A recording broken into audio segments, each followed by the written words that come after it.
Hello everybody and welcome to the fifth video in our series of videos on the Renaissance. As always, we begin with our learning outcomes, so by the end of this presentation you guys should know how Copernicus changed how people viewed the world. Second, you guys should know three important contributions made by Galileo to the field of science. And finally, you guys should know two advances made in the field of medicine during the Renaissance. So today we are going to be looking at some of the revolutions that happened in the scientific field at the time of the Renaissance.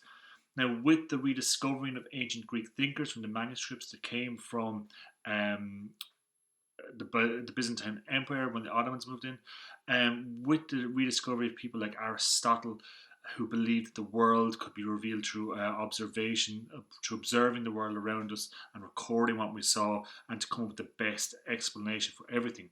And also the introduction of philosophers like Plato, who told us to challenge every belief that we have about what we know to get to the truth of the world around us. It ignited a new wave of thinking differently about the world around us and not just accepting what we are told. One such man who observed the world around him and literally changed the way we see the world was a man called Nicolaus Copernicus. Now, Copernicus was a church administrator from Poland who had a passion for astronomy or stargazing. In 1504, he set out to view this once in 20 years event called the conjunction of Jupiter and Saturn. But it didn't show up where it was supposed to show up. At this point, people in Europe believed the Earth was the center of the universe and that the sun, the moon, the stars, and the planets revolved around the Earth.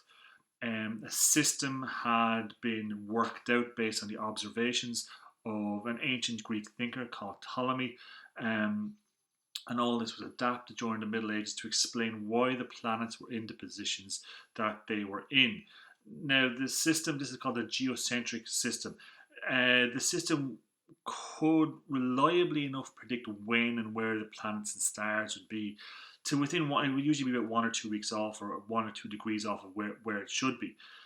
Now, Copernicus was concerned about the imperfection of this system.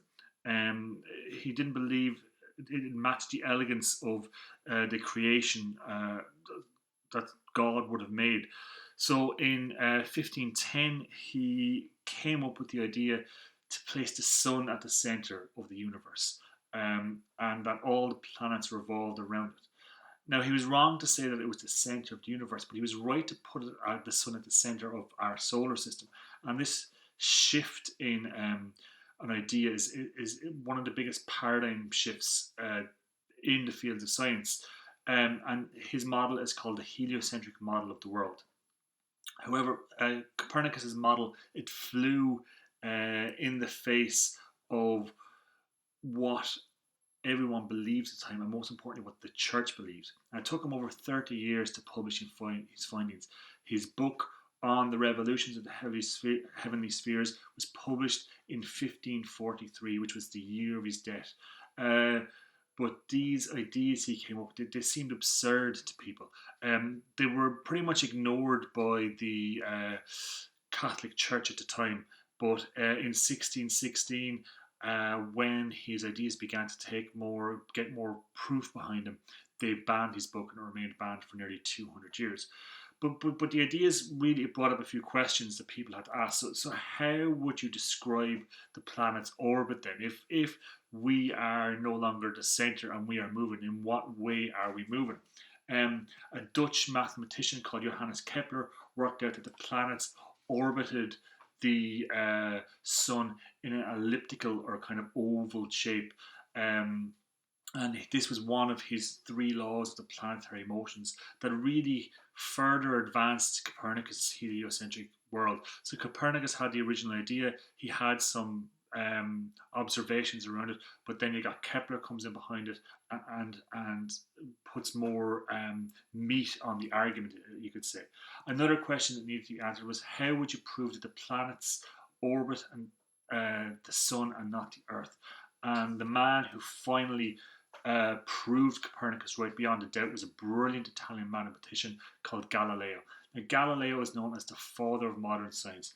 He wanted to use mathematics to show how the world worked. He said, measure what is measurable and make measurable what is not so.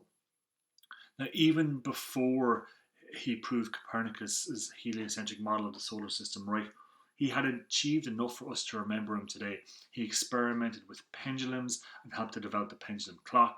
He also discovered the theory of falling bodies, which stated that free falling solid objects fall at the same speed. Up until this point, people believed that heavy objects fell faster, but Galileo proved this wrong. Galileo then heard of an invention, a new instrument called a telescope in the Netherlands, and he built his own version of it without having seen it, just having heard about it, and he made it 32 times stronger than the one that had been invented in the Netherlands.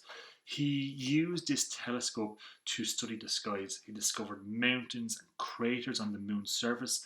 He saw 4 moons orbiting Jupiter, and he discovered sunspots, which were these dark spots on the surface of the sun. He published these findings in his book, The Starry Messenger, in 1610. Now, Galileo then used the telescope to prove Copernicus' theory of the heliocentric model, and he published his findings in 1632 in a book called The Dialogue Concerning the Two Chief World Systems.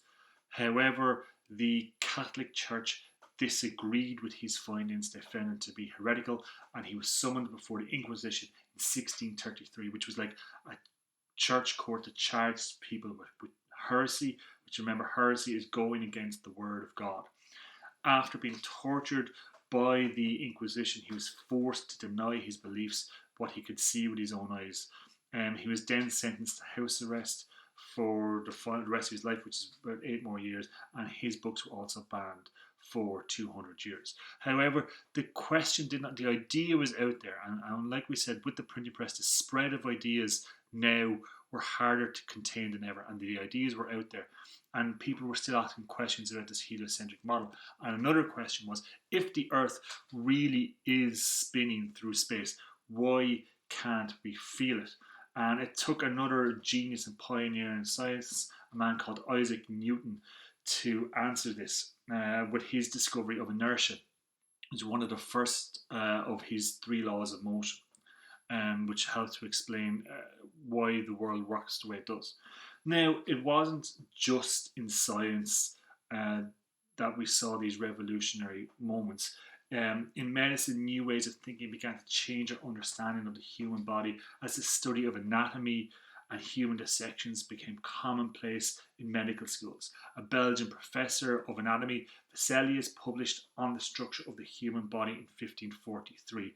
His book included detailed drawings based on the dissection of corpses that were really widely and accurately circulated thanks to the printing press. A Spanish man called Michael Servetus became the first European to realize that the heart wasn't where the soul resided, but was actually a pump. Servetus met a horrible end after being driven out of France by the Catholics. He went to Geneva, where the Calvinist religion was, and there he was burned at the stake for heresy. So a man who wasn't really popular with any religious group in Europe at the time. Another man who was very important was William Harvey. In 1628, William Harvey published On the Motion of the Heart and Blood in Animals, and this showed how the human circulatory system worked and how blood was pumped around the body. And thanks to these advances, surgery improved as doctors used new techniques to stop bleeding and to heal wounds. And really, these men started something that we have been learning all about and adding to. As we've gone on, we've achieved amazing things, stuff like mapping the human genome, but it really started with these men and their pursuit of the truth. It cost some of them careers, it cost some of them their lives, but in the end, their sacrifices were what made the world work the way it does now. So that brings us to the end of our presentation. So by now you guys should know how Copernicus changed how people viewed the world. You guys should know 3 important contributions made by Galileo to the field of science. And finally, you guys should know 2 advances in the field of medicine during the Renaissance. Thanks for watching. Hope you guys got something good from this video.